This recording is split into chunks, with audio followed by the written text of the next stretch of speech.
Dans ce recueil intitulé « Dérivés », j'évoque l'univers de 125 poètes québécois par mes poèmes.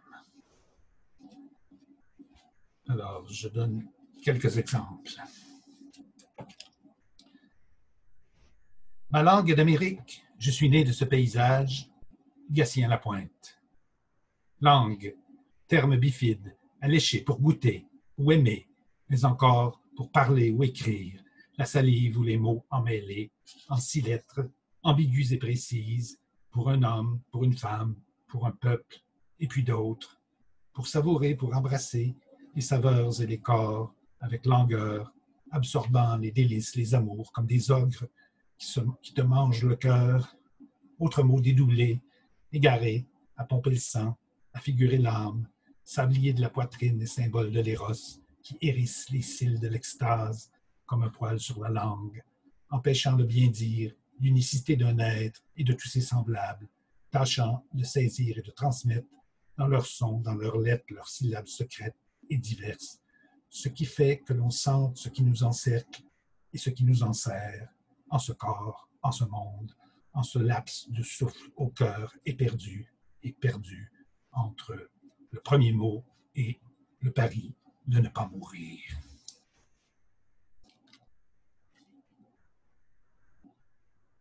Quand deux fauves se rencontrent et se font attention l'un à l'autre. Denise Boucher. Page de garde, à vous.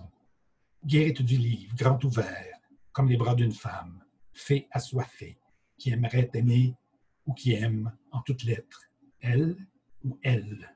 Elle doiselle, oisive à loisir vers le plaisir du partage, du portage, du canot, à cœur de jour et de nuit, à travers les rivières, le fleuve, l'asphalte, les montagnes, les prés, les salons, les tables et les lits de l'intime.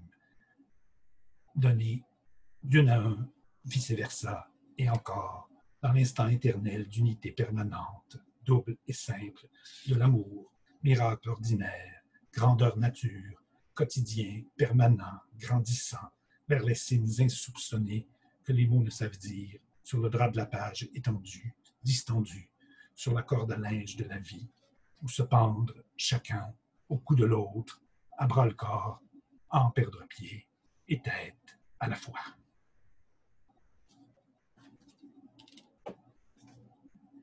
Je suis un voyageur que le langage invente, Claude Beausoleil. Capitale, de pays et paysages, de noms et de mots, par monts et par veaux. De la douleur aussi, du désir, de l'absolu. Rêve babélique qui s'inscrit sous le ciel gris en graphique de feu, pour narguer tous les dieux, morts de faim, de soif et de sécheresse, au désert des paroles sans écho de l'obscur. Fond du puits et depuis, sans reprise, sans surprise, laïquement, stoïquement, terrestre, résolument solitaire, dans la matière rêvant comme d'une émeute, dans l'absurde du destin marchant vers la fin prévisible, oubliée, au détour de la vie qui pourtant fuit au fil des mots et des actes du théâtre quotidien, pourtant moulin à tout broyer dans la gueule de la nuit, éternelle et cosmique, sans bordure et sans sens et sans but. Tout s'étale, de grandeurs en petitesse, tout s'écroule, tout s'éteint, tout s'en va, tel le chant du voyageur passager au grand hôtel des étrangers, qui à peine prend note et souvenir, le rythme des lieux, intrusion ralentie à la surface du paysage, autrement dit, pour un peu, quelques ans, quelques phrases, quelques vers. Ce sont des extraits de Dérivés. Bonne lecture.